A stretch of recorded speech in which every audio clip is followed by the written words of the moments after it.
Pagod na pagod na pagod na pagod na ang aking mga tuhod sa kakatayo at sa kakaikot. Andito na naman tayo. Dito muna ako nagpahinga. Mga kabayan, magandang hapon at tayo mag-update ulit ng ating area, ang area ni Lolo, kung saan ay ating pinagtatrabahuan. So puntahan muna natin siya, iikutin na naman natin ang ating area dahil yan po ang ating trabaho kay Lolo. Yan po ang ating misyon na kung saan ay susundin ang mga utos ni Lolo, ba? So pupuntahan na naman natin ang ating area, kung anong nangyari dahil hapon na naman dito sa atin, sa lugar na saan tayo nakapito. Hapon na, saan man kayong sulok ng mundo, palike na lang po ng ating video kung nagugustuhan nyo ang ating video, sana ay maibigan nyo, dahil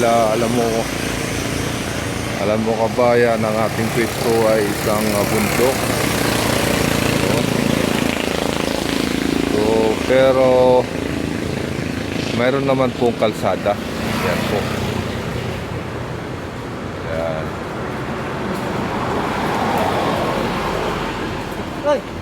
Ay, layo na ito eh. Shoutout. Shoutout. Shoutout sa'yo. Give mo kami shoutout. Hello. Hey, shoutout sa'yo, yeah. Shoutout. Saan kayo punta? Yan, tak-tak. Ligala lang. Sige. Ayan mga kaibigan natin. Pakaibigan natin na masyal dito tayo sa area. Saan inspeksyonin natin ang ating binabantayan.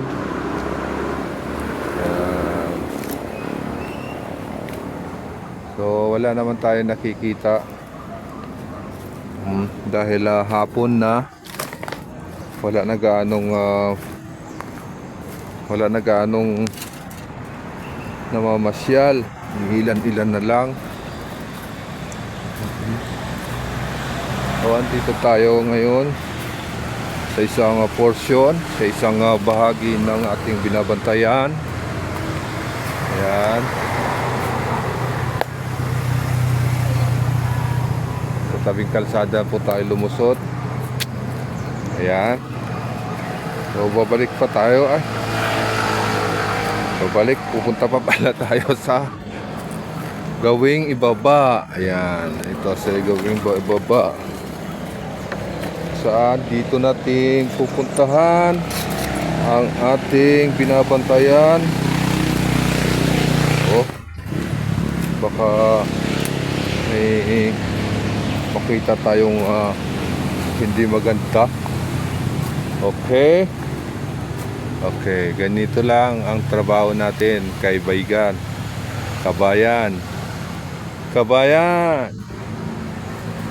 Ito lang ang aking binabantayan lagi, araw-araw, pag tayo ay nasa duty. Yan, alugin natin yung puno kung maaalog pa. So okay ang mga puno na ito, mga malalaking puno ito pag lumaki. Kasi mangga. Yan, ito mga puno puno ng mga kawayan. So wala namang bawas ang ating kawayan. Walang bawas, pati ang ating mga puno ating na binabantayan. Yan ang order ni Lolo, ni Boss.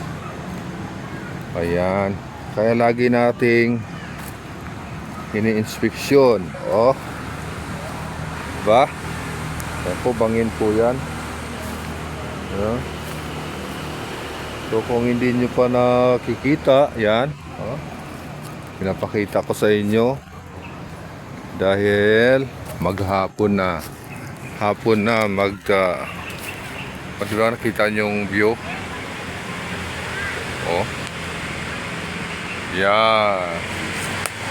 So magandang hapon sa inyong lahat. Tari ko.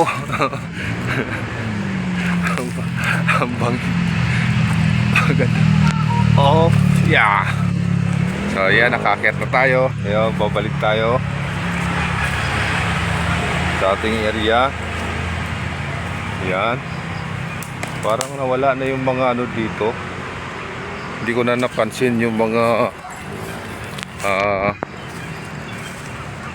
puting ibon.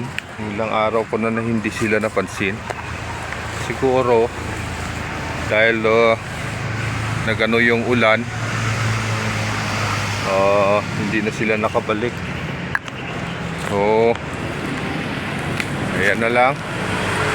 Hanggang dito na lang muli. Bye bye.